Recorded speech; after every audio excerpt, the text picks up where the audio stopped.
ماضی قریب میں ایسی صورتحال آپ لوگ کی باتوں سے لگ رہا ہے کہ آپ لوگ کی فریٹرنٹی نے بھی ماضی قریب میں کم از کم ایسی صورتحال نہیں دیکھی عدالت کے حوالے سے؟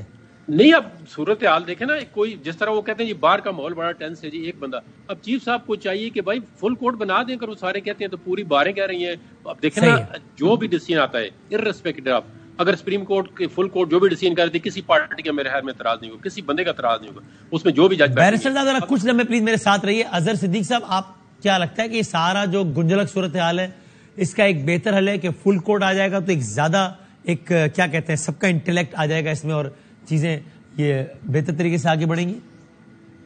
بہت شکریہ وسیم بداوی صاحب، ایسا نہیں ہے، اس بات کو آئسولیشن میں مت دیکھیے گا. یہ بالکل سجاد علی شاہ صاحب کے دور کا جو معاملہ ہے، یہ وہ حالات پیدا کیے گئے ہیں. باقاعدہ ایک سیاسی جماعت نے کا ایجنڈا ہے، اس ایجنڈے کو لے کر چل رہی ہے اور وہی حالات پیدا کیے گئے ہیں. آپ کو یاد ہے علیحدہ علیحدہ بینچ بنوائے گئے، علیحدہ علیحدہ فیصلے کیے گئے اور وہی کہانی دہرائی گئی ہے. یعنی اس میں کوئی اب ڈاؤٹ رہ نہیں گیا ہے.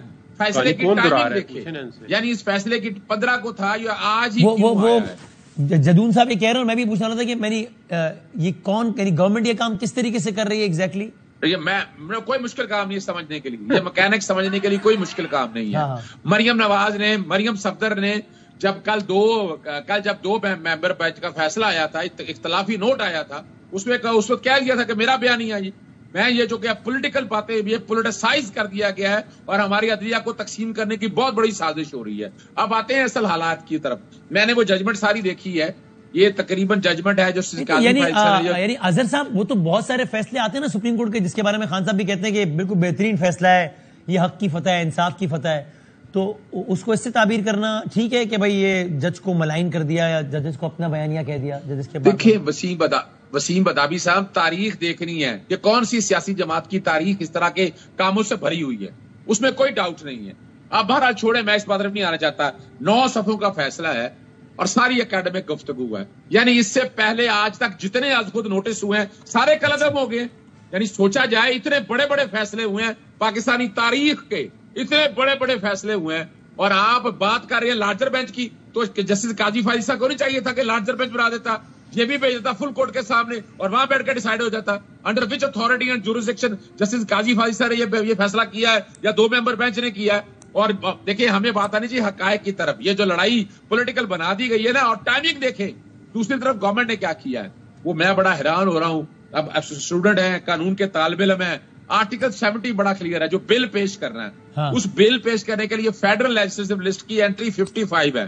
Jurisdiction and power of courts accept the supreme court, یعنی سپریم کورٹ کی جورسڈکشن میں یا معاملات میں آپ کی پارلیمان میں تو اختیار ہی نہیں ہے. 191 کو ذرا سمجھنے کی ضرورت ہے کہ 191 ہے کیا.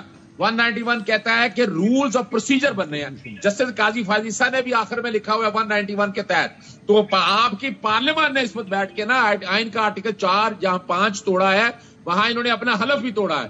They have deliberately interfere into the jurisdiction of a court. اور یہ آرٹیکل 175 کی خلاف ورزی ہے، یہ basic structure of the constitution کی خلاف ورزی ہے. آپ آتے ہیں اگلی بات کی طرف، ساتھ ہی ختم کرتے ہیں. یہ 4-3 اور یہ جھگڑا کیا جا رہا ہے، ہمیشہ چلا آ رہا ہے کہ جب ایک بینچ انٹرم آرڈر کو پاس کرتا ہے، اور انٹرم آرڈر یہ تھا کہ نیا بینچ ریکانسٹیٹیوٹ ہوا اور 5 جج بیٹھے، 5 ججوں نے سنا. کسی نے یہ نہیں کہا کہ 2 نے کر دیا اور بعد میں کر دیا. اور جس وقت سائن ہوا 5 ججوں کا، اس وقت بھی یہ جھگڑا نہیں آیا. یہ کیوں اس وقت کیا جا رہا ہے؟ کیوں کنٹروورسیز جنریٹ کیے جا رہی ہیں؟ یہ کسی پولیٹیکل پارٹی کو فائدہ دینے کی باتیں ہو رہی ہیں. اور جہانگیر صاحب آخری کامنٹ جہانگیر صاحب اس پہ یہ کر دیں. وہ کہتے ہیں بھائی اتنا معاملہ پیچیدہ نہیں ہے جتنا بنا کے پیش کر دیا ہے آپ لوگوں نے، سب لوگوں نے. دیکھیں اب میں معذرت کے ساتھ ہمارے بھائی اظہر صدیق صاحب، اب یہ پولیٹیکلی دیکھیں نا، اب فل کورٹ پہ ان کو کیا اعتراض ہو سکتا ہے؟ ہم نے فل کورٹ کی بات کی، فل کورٹ جب بنے گی سارے معاملے. وہ کہتے ہیں اس طرح تو پھر ہر معاملے پر ہی فل کورٹ بنانے کی ریت چل پڑے گی. نہیں، ہر معاملے پہ نہیں، یہ پورے ملک. جسٹس قاضی فائز صاحب نے کیوں نہیں بنایا؟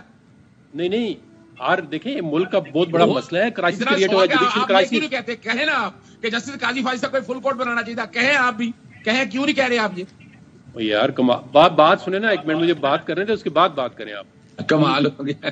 نہیں، آپ تھوڑا تحمل کریں نا صدیق صاحب، تھوڑا تحمل کریں.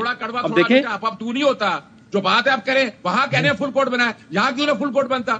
یہاں بھی کہتا فل کورٹ بنے، کہے نا آپ. بات کریں آپ اور میں نہیں کہہ رہے, پوری دنیا کہہ رہی ہے, پوری بار کونسل کہہ رہی ہے, پاکستان بار کونسل کہہ رہی ہے, پروونشل بار کونسل کہہ رہی ہے. آپ اور میں کون ہوتے ہیں کہنے والے؟ بہت بڑا لاہور ہائی کورٹ بار میں سارا کچھ رد کر دیا آپ لوگوں کا, انہوں نے اتنا بڑا کنونشن ہوا لاہور میں.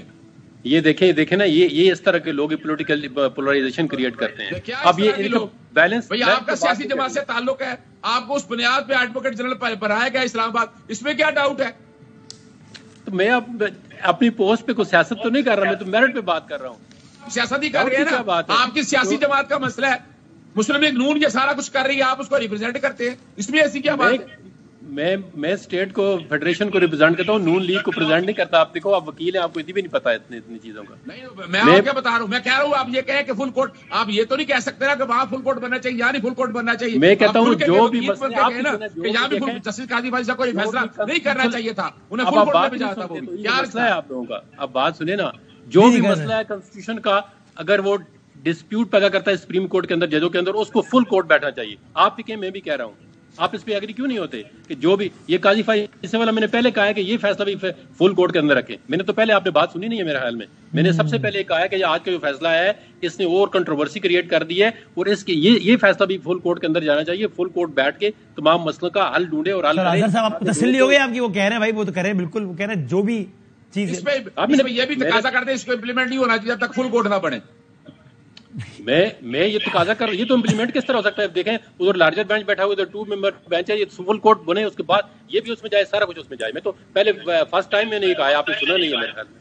سر وہ تو بحث ہی ختم کر دی نا. اظہر صدیق صاحب وہ کہہ رہے ہیں نا کہ بھائی بالکل اس فیصلے پر بھی فل کورٹ بنے. پھر اظہر صدیق صاحب اصل میں نا جس جھگڑے میں پڑے ہوئے ہیں نا, میں نے سی پی ایل اے فائل کر دی ہے. لاہور ہائی کورٹ نے 22 تاریخ کو میری پٹیشن خارج کی تھی کہ جناب یہ الیکشن جو ہے نا پوسٹ پون نہیں ہو رہا, آپ مفروضوں پہ لے آئے. میں نے اس کی سی پی ایل اے فائل کر دی ہے. میں عدالت سے کروں گا, صبح چھوڑیں 184(3) کو, آپ سی پی ایل اے میں بیٹھ کے الیکشن ڈیسائیڈ کریں. 90 دن میں الیکشن ہونے چاہیے, بات ختم. یہ جھگڑے کی بات کوئی نہیں رہے. ایگری کرتا ہوں, انہوں کہیں نا 184(3) کی ریجیکٹ کریں, اور آپ کی سی ایل اے پہ میں آپ کے ساتھ ایگری ہوں. میری سی پی ایل اے فائل ہو چکی ہے 22 مارچ کی.